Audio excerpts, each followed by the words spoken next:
Hello दोस्तों, नमस्कार। आप सभी का हमारे YouTube चैनल MP17 लीगल अड्डा में स्वागत है। देखिए, आज हम बात करने वाले हैं सेक्शन 13 MP एकोमोडेशन एक्ट के बारे में। इसके पहले के वीडियोस में हमने सेक्शन 12 तक के प्रोविजंस को कवर किया था। आज इस वीडियो में हम धारा 13 के प्रोविजंस को एक एक करके समझेंगे। साथ ही हम ये भी देखेंगे कि इस सेक्शन से MP जुडिशरी में किस तरह से क्वेश्चंस पूछे जाते हैं। तो बहुत इंपॉर्टेंट सेक्शन है। इसके हर एक क्लॉज इंपॉर्टेंट है। ध्यान रखें, इसमें टोटल 6 क्लॉज लिखे गए हैं और सभी क्लॉज अपने आप में इंपॉर्टेंट है। इसमें सबसेक्शन 1 और सबसेक्शन 6 यहाँ से आपको क्वेश्चन देखने को मिलेंगे। तो आइए हम एक एक करके इनके प्रोविजंस को समझ लेते हैं। देखिए, सबसे पहले हमें ये ध्यान रखना है कि इस सेक्शन को किस स्टेज पर यूज़ किया जा सकता है। तो क्या होता है, जैसे मान लीजिए कि लैंडलॉर्ड ने टेनेंट के ऊपर एविक्शन का सूट फाइल किया सेक्शन 12 के ग्राउंड पर। किस ग्राउंड पर? तो किसी भी ग्राउंड पर। तो सबसे पहली बात तो हमें यह ध्यान रखनी है कि सेक्शन 13 जो है वो सेक्शन 12 के किसी भी ग्राउंड पर अगर सूट फाइल किया जाता है लैंडलॉर्ड के द्वारा टेनेंट के ऊपर तो वहाँ पर एप्लीकेबल होती है। तो पहला तो आपको ये विशेष रूप से ध्यान रखना है, ठीक है। जैसे कितने ग्राउंड दिए गए हैं एविक्शन के? तो 16 ग्राउंड दिए गए हैं। उन्हीं 16 ग्राउंड में से किसी भी ग्राउंड पर ABCD से लेकर के टोटल P तक ग्राउंड 16 बताए गए हैं।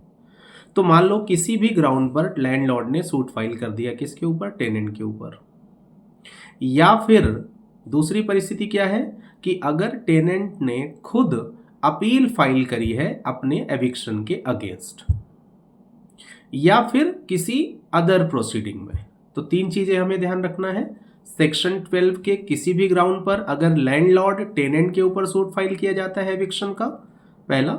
दूसरी चीज, अगर टेनेंट ने खुद एविक्शन के अगेंस्ट अपील फाइल करी है अपीलेट कोर्ट में या अदर प्रोसीडिंग में। जब कोर्ट क्या करती है? समन इशू करती है। तो समन इशू किया किसको? टेनेंट को। टेनेंट को यहां पर हम डिफेंडेंट के नाम से समझेंगे क्योंकि प्लेंटिफ कौन है? लैंडलॉर्ड है और डिफेंडेंट कौन है? टेनेंट है। तो टेनेंट के ऊपर हमने समन इशू कर दिया, यानी कोर्ट ने समन जारी कर दिया।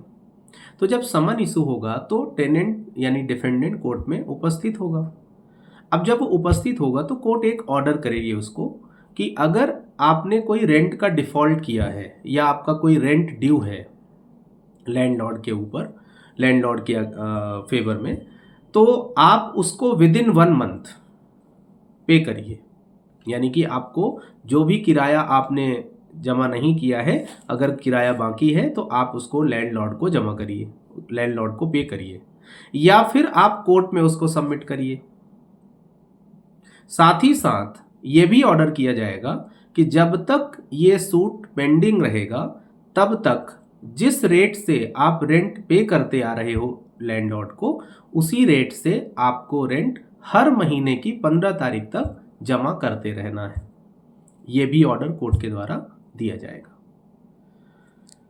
उसके बाद हम बात करते हैं कि अगर टेनेंट ये प्ली लेता है या इस संबंध में ये डिस्प्यूट हो जाता है कि ये रेंट कितना होना चाहिए। जो सबसेक्शन 1 में टेनेंट को ऑर्डर दिया जा रहा है कि आप रेंट पे करो लैंडलॉर्ड को या फिर कोर्ट में आप उसको डिपॉजिट करो, तो लैंडलॉर्ड ये कह रहा है कि भाई रेंट कितना होना चाहिए, ये प्ली ले रहा है। तो यहाँ पर सबसेक्शन 2 आप देखेंगे तो सबसेक्शन 2 कहता है कि कोर्ट एक प्रोविजनल रेंट डिसाइड कर सकता है जो कि टेनेंट द्वारा लैंडलॉर्ड को दिया जाएगा। तो सबसेक्शन 2 किसके बारे में है? प्रोविजनल रेंट डिसाइड करने के बारे में। ध्यान रखिए, देखिए प्रोविजनल रेंट और इंटरिम रेंट, सेक्शन 11 जो हमने लास्ट वीडियो में देखा था, इंटरिम रेंट, दोनों डिफरेंट है। यहां पर प्रोविजनल रेंट कौन डिसाइड कर रहा है? कोर्ट डिसाइड कर रही है ड्यूरिंग द प्रोसीडिंग। सेक्शन 12 के किसी भी ग्राउंड पर लाए गए सूट के आधार पर प्रोविजनल रेंट डिसाइड हो रहा है अगर रेंट क्लियर नहीं है तो। और जो इंटरिम रेंट सेक्शन 11 में डिसाइड हो रहा है वो RCA के द्वारा डिसाइड हो रहा है, यानी रेंट कंट्रोलिंग अथॉरिटी। तो इसमें कंफ्यूज नहीं होना है आपको। प्रोविजनल रेंट कोर्ट डिसाइड कर रही है और इंटरिम रेंट RCA डिसाइड कर रहे हैं, तो इसमें कंफ्यूजन नहीं होना चाहिए। सबसेक्शन 2 में कोर्ट ने प्रोविजनल रेंट डिसाइड कर दिया। सबसेक्शन 3 में आते हैं तो सबसेक्शन 3 क्या कहता है कि अगर मान लीजिए कि डिफेंडेंट ये प्ली लेता है कि वो क्लियर नहीं है कि रेंट किसको देना है, उसको कोई कंफ्यूजन है या क्लियर नहीं है कि ये रेंट हम किसको दे दें, तो इस संबंध में कोर्ट क्या करेगी, एक ऑर्डर पास करेगी कि आप ये जो भी रेंट है इसको आप कोर्ट में ही डिपॉजिट कर दीजिए। और ये रेंट कोर्ट में तब तक डिपॉजिट रहेगा जब तक कि कोर्ट इस संबंध में कोई ऑर्डर पास नहीं कर देती रेंट के संबंध में। ठीक है, तो ये हमारा सबसेक्शन 3 है। सबसेक्शन 3 में साफ लिखा गया कि जो सबसेक्शन 1 में आपको रेंट पे करना है या सबसेक्शन 2 में जो प्रोविजनल रेंट पे करना है, अगर आपको क्लियर नहीं है कि कहाँ पे करना है या किसको पे करना है, तो आप सबसेक्शन 3 में ये रेंट कोर्ट में ही सबमिट कर सकते हो। ठीक, अब आ जाते हैं कि अगर मान लीजिए कि सबसेक्शन 3 में ली गई जो प्ली है डिफेंडेंट यानी टेनेंट के द्वारा वो फॉल्स है, क्योंकि डिफेंडेंट को ये बात क्लियर थी कि वो रेंट कहाँ सबमिट करना है या किसको देना है, ये बिल्कुल क्लियर था। उसने फॉल्स प्ली ले ली कि मुझे कंफर्म नहीं है कि ये रेंट हम किसको देंगे। तो अगर ये बात सही है, ये सही पाई जाती है, तो सबसेक्शन 4 ये कहता है कि कोर्ट जो डिफेंडेंट की प्लीडिंग है उसको स्ट्रक आउट करने का ऑर्डर करेगा, यानी उसका जो प्रतिरक्षा, उसने जो बचाव अभी तक लिया है अपने एविक्शन के अगेंस्ट, उस डिफेंस को स्ट्रक आउट कर दिया जाएगा और जो प्रोसीडिंग है उसको कंटिन्यू कर दिया जाएगा कोर्ट के द्वारा। उसके बाद हम सबसेक्शन 5 की बात करते हैं। सबसेक्शन 5 क्या कहता है कि अगर मान लीजिए कि लैंडलॉर्ड ये प्ली लेता है कि मुझे इस चीज़ की भी डिक्री मिलनी चाहिए कि टेनेंट ने रेंट पे करने में डिफ़ॉल्ट कर दिया, तो सबसेक्शन 5 ये कहता है कि अगर टेनेंट ने सबसेक्शन 1 और सबसेक्शन 2 में जो ऑर्डर कोर्ट के द्वारा दिया गया था, अगर उसका कंप्लायंस वो कर देता है, तो उसने रेंट पे करने में डिफ़ॉल्ट किया था, इसके लिए कोई डिक्री नहीं दी जाएगी। डिफ़ॉल्ट किया था ये बात सही है, लेकिन अगर उसने पे कर दिया तो लैंडलॉर्ड इस चीज़ की डिक्री नहीं ले सकता या लैंडलॉर्ड के फेवर में इस चीज़ की डिक्री नहीं दी जा सकती कि टेनेंट ने डिफ़ॉल्ट किया था, इसलिए उसको वहाँ से एविक्ट करा दिया जाए, उसको वहाँ से बेदखल करा दिया जाए कि इसने मेरा अभी तक का देखिए रेंट पे नहीं किया, इसलिए इसको हटा दीजिए। तो यहाँ पर सबसेक्शन 5 में टेनेंट के लिए लिख दिया है, टेनेंट के बेनिफिट के लिए लिख दिया गया है कि अगर आप जो भी किराया है, जो भी हमने आदेश किया है, अगर आप उसका पालन कर देते हो, उसका कंप्लायंस कर देते हो, तो हम लैंडलॉर्ड के पक्ष में इस बात की कोई डिक्री नहीं देंगे कि आपने डिफॉल्ट किया था। तो ये है हमारा सबसेक्शन 5। सबसेक्शन 6 थोड़ा इंपॉर्टेंट है, यहाँ से क्वेश्चन पूछा जाता है मेंस का, इसको ध्यान से समझिएगा। देखिए सबसेक्शन 6 जो है ये इस सेक्शन के नॉन कंप्लायंस पर यूज किया जाता है। मतलब क्या है कि जैसे मान लीजिए कि धारा 13 के अंतर्गत कोर्ट ने कोई ऑर्डर दिया है किसी भी सेक्शन, किसी भी क्लॉज में, और डिफेंडेंट यानी टेनेंट ने उसका कंप्लायंस नहीं किया, अब क्या करेंगे? तो सबसेक्शन 6 में कोर्ट के पास ये पावर है कि टेनेंट यानी डिफेंडेंट की जो भी डिफेंस है, जो प्लीडिंग है, उसको स्ट्रक आउट कर सकता है वो, यानी कि उसका जो भी बचाव है, जो भी प्लीडिंग उसने अभी तक ली है, उसको स्ट्रक आउट कर देगा यानी काट देगा, और जो प्रोसीडिंग है उसको कंटिन्यू कर देगा। ठीक, तो ये हमारे सेक्शन 13 के सभी 6 क्लॉज हैं। सबसेक्शन 1 क्या है? रेंट के बारे में कि 1 मंथ के अंदर आपको ड्यू रेंट पे करना पड़ेगा, साथ ही साथ जिस रेट से आप रेंट पे कर रहे थे उसी रेट से आपको हर महीने की 15 तारीख तक रेंट पे करते रहना है जब तक कि कोर्ट फाइनल डिसीजन ना दे दे। सबसेक्शन 2 हमने देख लिया कि अगर आपको क्लियर नहीं है कि भाई रेंट कितना देना है, डिस्प्यूट हो गया कि कितना रेंट पे करना है, तो एक प्रोविजनल रेंट डिसाइड किया जा सकता है। सबसेक्शन 3 अगर डिफेंडेंट ये प्ली लेता है कि रेंट कहाँ जमा करना है, तो सबसेक्शन 3 में कोर्ट ऑर्डर कर सकता है कि इसको आप कोर्ट में ही जमा कर सकते हो। सबसेक्शन 4 अगर डिफेंडेंट द्वारा ली गई जो प्ली है वो फॉल्स पाई जाती है तो उसकी प्लीडिंग को स्ट्रक आउट किया जा सकता है। सबसेक्शन 5 में अगर डिफेंडेंट ने कंप्लायंस कर दिया है तो लैंडलॉर्ड के फेवर में इस बात की कोई डिक्री नहीं मिलेगी या इस चीज के लिए टेनेंट को वहां से एविक्ट नहीं कराया जाएगा कि टेनेंट ने डिफॉल्ट किया था। सबसेक्शन 6 में स्ट्रक आउट के बारे में बताया गया है कि अगर सेक्शन 13 में किसी भी सेक्शन में किसी भी क्लॉज में कोई ऑर्डर दिया गया और उसका आप कंप्लायंस नहीं करते तो आपकी जो भी प्लीडिंग है उसको हम स्ट्रक आउट कर देंगे। अब यहां से हमारे मध्य प्रदेश जुडिशरी में एक क्वेश्चन आता है मेंस में। क्या क्वेश्चन पूछा जाता है?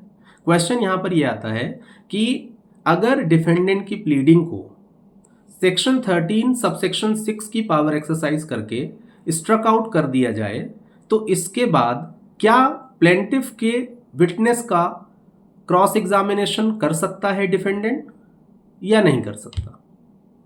तो इसके लिए आप एक जजमेंट लिख लीजिए। इसके अलावा भी कई सारे जजमेंट हैं हमारे पास में, लैंडमार्क जजमेंट है, honourable high court, honourable supreme court के कई सारे लैंडमार्क जजमेंट में ये बात कंफर्म की गई है, इस चीज़ का आंसर किया गया है, जिनमें से एक जजमेंट आप यहाँ पर लिख सकते हैं।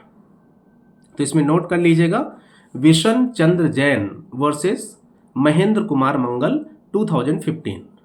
इस केस में यह कहा गया कि अगर डिफेंडेंट की प्लीडिंग को सेक्शन 13 सबसेक्शन 6 में स्ट्रक आउट कर दिया जाए तो इसके बाद भी डिफेंडेंट प्लेंटिफ और उसके विटनेस का क्रॉस एग्जामिनेशन कर सकता है।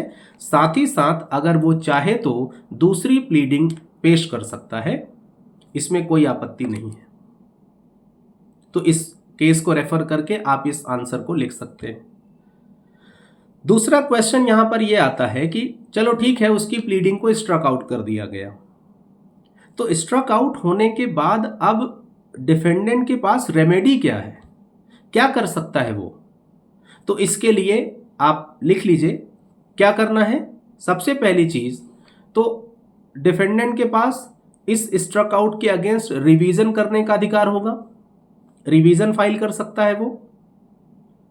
दूसरी चीज, सेक्शन 105 सीपीसी के अंतर्गत ऑब्जेक्शन ले सकता है।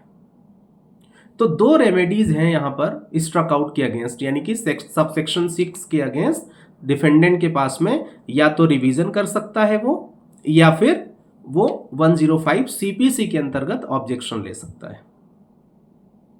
ठीक है, तो ये दोनों क्वेश्चन को हमें अच्छे से ध्यान रखना है।